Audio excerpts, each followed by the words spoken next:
Hey guys, Casey here with Mountain Bluebird and VanTripping. Just wanted to let you know, give you a little tip. I just installed the Owl Van rear tire carrier plus ladder. Looks great. I'm going to do a review on that in a moment or next. It's really fantastic. I'm stoked about it, but I did have to take off the interior door panel on the rear door here in order to install the nut and bracket that goes in here. So what I did is I had this previously installed when I first did my van, insulated it, and I just re-put this little piece of like insulative foil with foam wrap back over it. I already had it cut. I just kind of peeled it off and put it back where this bracket went, put it back over the bracket. So that's all in there with the Loctite and the bolts and everything, and the nylon lock nut and the two bolts in here. That's all really good. And then I already had this thin slate already cut and put in there. But you can also see in these corners here where like these little gaps where I have stuffed in thin slate all into these little crevices and holes here.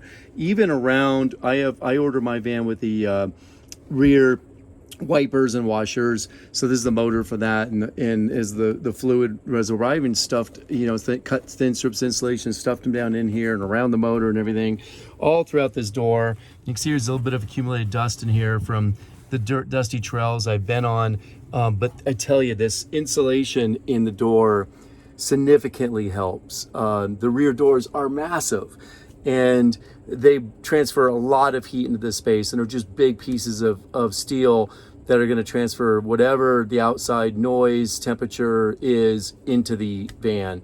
And there's just these big hollow cavities that are not insulated at all behind these factory door panels. So do yourself a favor, take off the door panels. You're probably going to break some of these little clips. Here are the little clips. Here's the back of the door panel I'm about to put on.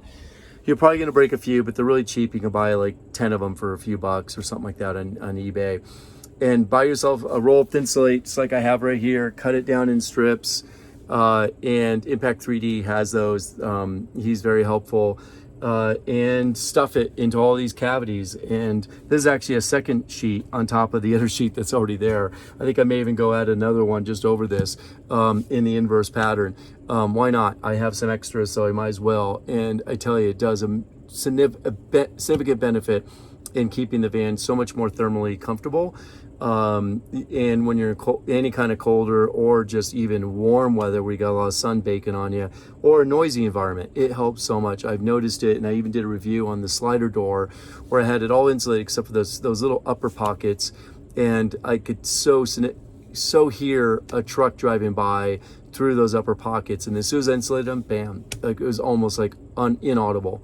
Such a difference. So go ahead and really stuff up your door panels, all of them, the front doors, the slider door, and these rear doors with insulation, whatever's appropriate that you have, and really try to fill in all these little crevices and corners that are back in here. Cut little strips, take the extra 15 minutes.